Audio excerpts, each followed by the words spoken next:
Never had what happen? We've never scored over the top the way we did today.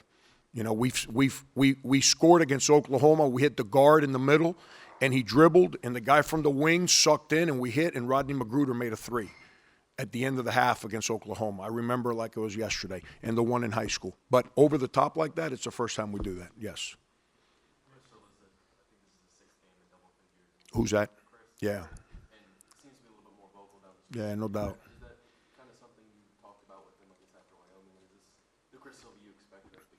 I told you guys, I messed him up. It was all me. And we're back to having him do the stuff he's really good at and making him understand that he's earned respect around here from everyone, myself included. And now he's able to play through his strengths, which then makes him a real good basketball player. I told you guys a month ago, I messed him up. It was all me. And he's too good a kid, too good a teammate. And we figured it out. That's a good thing when you coach guys for a while. You have that kind of relationship where you can have honest conversations. And I completely messed him up. That was all me. And then the second part to the equation is that our young guys, and when I say young, I'm including Trey Campbell because he's so new to what we're doing, they're understanding what he's good at. So we're able to play better offense.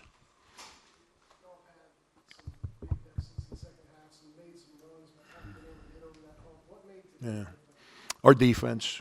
You know, we made some mistakes guarding their, coaches call it floppy action. That's when they put you on baseline screens.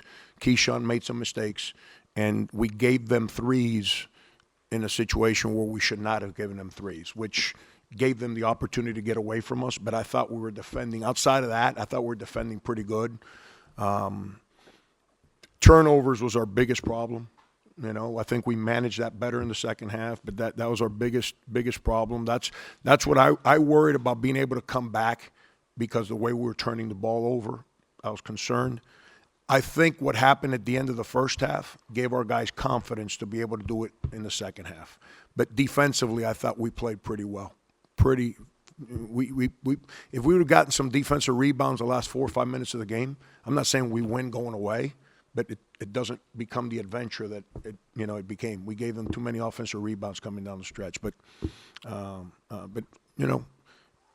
I talk to you guys back in town all the time about the schedule we've played, the teams we've played, and that we're getting better. And I understand fans and people look at our record and say, well, they're no good. If you want to judge us by a record, you have the right to say we're no good. But in that locker room, we don't judge ourselves by a record. We judge ourselves by the way we approach every day, and those kids have gotten a lot better. And I've got a lot of confidence that they're going to continue to work to get better.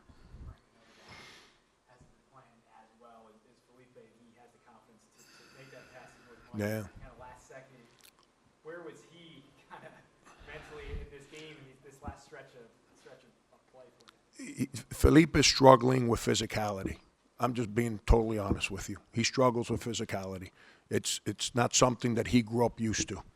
And he's learning to adapt to that. He really is. And here's what's crazy is he's a lot better at it right now than he was a month ago.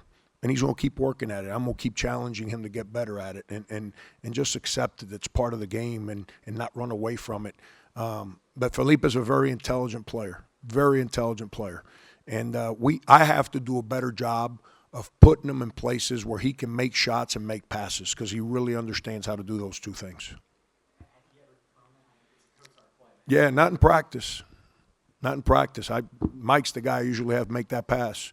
And I never asked Felipe to make it. That's what I'm telling you. For Mike to be so unselfish, to make the statement he made during the timeout, and then for Felipe to get subbed in and have the courage to make the pass, says a lot about those two kids. They drive me nuts sometimes. That's why I stick with them.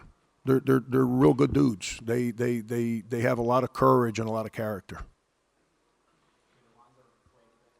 Yeah, he played. I put him in the game. And he acted like he had never been in our practice at all. Not just the 8 weeks he missed, but he acted like, he practiced some yesterday, not the whole practice. We've got to help. We got to figure out a way to keep him on the court in practice, to get him up to speed so he's not a liability defensively. And right now, he's a liability defensively. And I'd like to make one comment because the question was asked to the players, and I'm comfortable with how they answered it. I don't think, and I'm not here to judge reporters. I don't think asking players about the officials or questions, ask me that, and I'll be more than happy to answer it.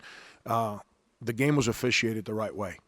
I understand people don't like teams that play like Florida and play like us, where we don't get out of the way defensively. We actually stay in the way and make it difficult for teams to score. And the guys called the fouls that were there. We fouled. You didn't see me complaining on my fouls. You got to ask Mike what he thinks. They called the game the right way.